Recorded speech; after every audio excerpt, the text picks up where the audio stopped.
Hello everyone, welcome back to my channel. My name is Shivani Jha. Today we are discuss about process of cement manufacturing. तो cement manufacturing के दो process हैं, wet process and dry process. आज के इस video में हम इन दोनों प्रोसेस के बारे में डिस्कस करेंगे. And if you are new on my channel then please do like, subscribe and share this video with your friends and also hit the bell icon ताकि आपको न्यू वीडियोज़ की नोटिफिकेशंस मिल पाए. Now let's start the topic. तो firstly हम wet process के बारे में डिस्कस करेंगे. तो wet process of cement manufacturing कैसे होती है. Firstly limestone. पहले हमारा इंग्रेडिएंट होता है लाइमस्टोन. हम लाइमस्टोन लेते हैं, जितनी भी हमें नीड होती है सीमेंट को मैन्युफैक्चर करने के लिए, बनाने के लिए, उतना हमारा लाइमस्टोन लेते हैं हम. उस लाइमस्टोन को हम क्रशर में डाल देते हैं. फिर हम जब क्रशर में डालते हैं तो वो थोड़ा उसको क्रश करता है लाइमस्टोन को, एंड वो पाउडर्ड फॉर्म में उसको कर देता है. एंड फाइनली आफ्टर दैट हम क्रश्ड लाइम स्टोन को जब भी, जो कि अभी क्रशर में डाल के पाउडर फॉर्म में बनाया है, उसको हम स्टोरेज बेसिन में स्टोर करते हैं. अब एक बार में सारा लाइम स्टोन नहीं क्रश हो जाएगा क्रशर में, इसलिए हम स्टोरेज बेसिन में उसको स्टोर करके रखते हैं. नाउ दूसरी सेकेंड इंग्रेडिएंट हमारा इसमें होता है क्ले. ठीक है, फर्स्ट हमारा लाइमस्टोन था, अब नेक्स्ट है हमारा क्ले. तो क्ले लाते हैं, उसको वॉश मिल में डालते हैं. वॉश मिल में क्या होता है, क्ले वॉश होता है एंड इसमें जितनी भी अनवांटेड पार्टिकल्स प्रेजेंट हैं, जितने भी अनवांटेड सब्सटेंस प्रेजेंट हैं, ये उसको रिमूव कर देते हैं वॉश मिल के अंदर. ठीक है, फिर ये वॉश्ड क्ले जो है वो बिल्कुल क्लियर हो गया है. अब कोई अनवांटेड सब्सटेंस या अनवांटेड पार्टिकल नहीं है इसमें, तो इसको अब हम स्टोरेज बेसिन में स्टोर कर लेते हैं. तो अब दो स्टोरेज हो गए, एक में क्रश्ड लाइम स्टोन एंड दूसरे में क्लियर क्ले. अब इन दोनों स्टोरेज बेसिन से पर्टिकुलर अमाउंट में जितना हमें रिक्वायर्ड है, उसके हिसाब से उतने क्वांटिटी में ग्राइंडिंग मिल में भेज देते हैं. ग्राइंडिंग मिल में क्या होता है, अब इस ग्राइंडिंग मिल में वाटर डालते हैं रिक्वायर्ड अमाउंट में. जितना हमें वाटर लगेगा क्ले एंड लाइमस्टोन को स्लरी के फॉर्म में लाने के लिए, उतना इसमें वाटर डाल देते हैं एंड इसका स्लरी बना लेते हैं. अब जब वेट ग्राइंडिंग मिल में स्लरी बन जाता है, तो हम इस स्लरी को पर्टिकुलर अमाउंट में केमिकल के साथ मिक्स करके ब्लेंड करते हैं करेक्ट कंपोजिशन में. एंड इस करेक्टेड कंपोजिशन को करेक्टेड कंपोजिशन ऑफ स्लरी को हम स्टोरेज में रख देते हैं. इसके बाद इस स्लरी में पाउडर्ड कोल, ऑयल और गैस मिक्स करते हैं एंड फिर इस स्लरी को रोटरी किल में डाल देते हैं. एंड रोटरी किल में इस मिक्सचर को अप्रॉक्स 1500 पे हीट करते हैं. एंड इस हीट की वजह से स्लरी में जो लाइम, एलुमिना, सिलिका एक्सेट्रा ये जो प्रेजेंट हैं, ये फ्यूज़ हो जाते हैं एंड ये फ्यूज़ होकर क्लिंकर फॉर्म कर लेते हैं. अब इस क्लिंकर को बॉल मिल में सेंड करते हैं एंड बॉल मिल में क्लिंकर के साथ 2-3% ऑफ जिप्सम भी हम ऐड कर देते हैं एंड फाइन पार्टिकल्स में ग्राइंड कर लेते हैं इसको.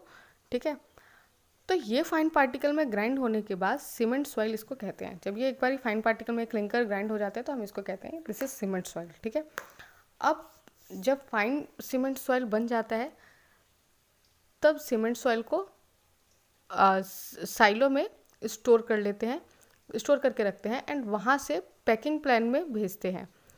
एंड पैकिंग प्लान में सीमेंट जो है वो बैग्स वगैरह में पैक्स किए जाते हैं एंड वो फिर बैग्स मार्केट में आ जाते हैं फॉर सेलिंग.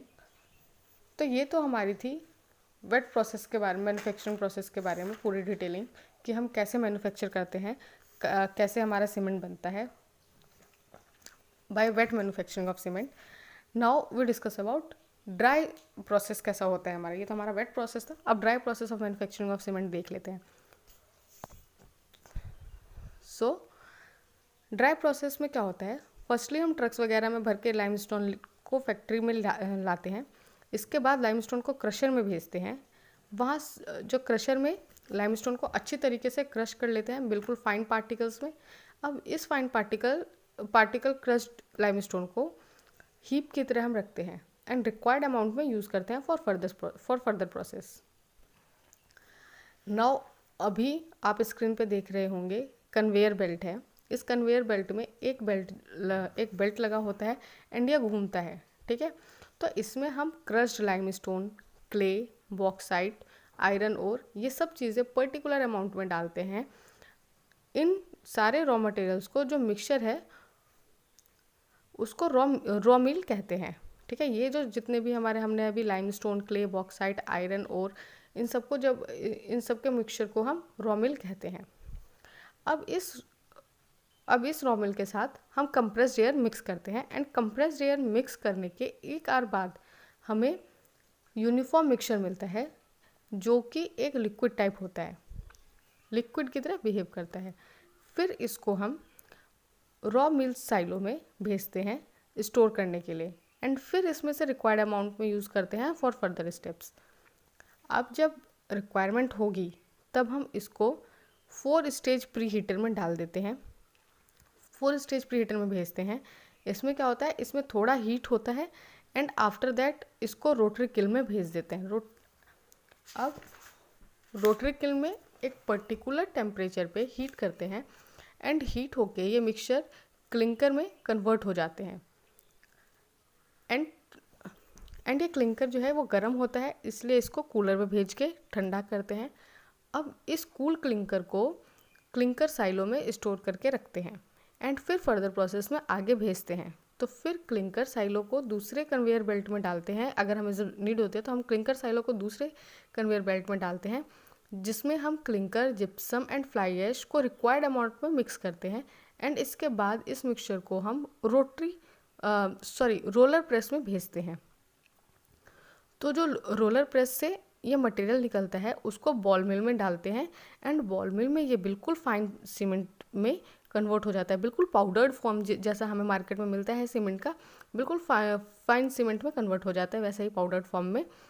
एंड ये सीमेंट जो है हमें ऑब्टेंड होता है, उसको हम फाइनली सीमेंट साइलो में रखते हैं एंड वहाँ से इसे फिर पैकिंग प्लांट में भेजते हैं एंड फिर पैकिंग प्लांट से बैग्स में सीमेंट पैक्स होके मार्केट्स में आते हैं फॉर सेलिंग। आई होप आपको ये वीडियो पसंद आई होगी एंड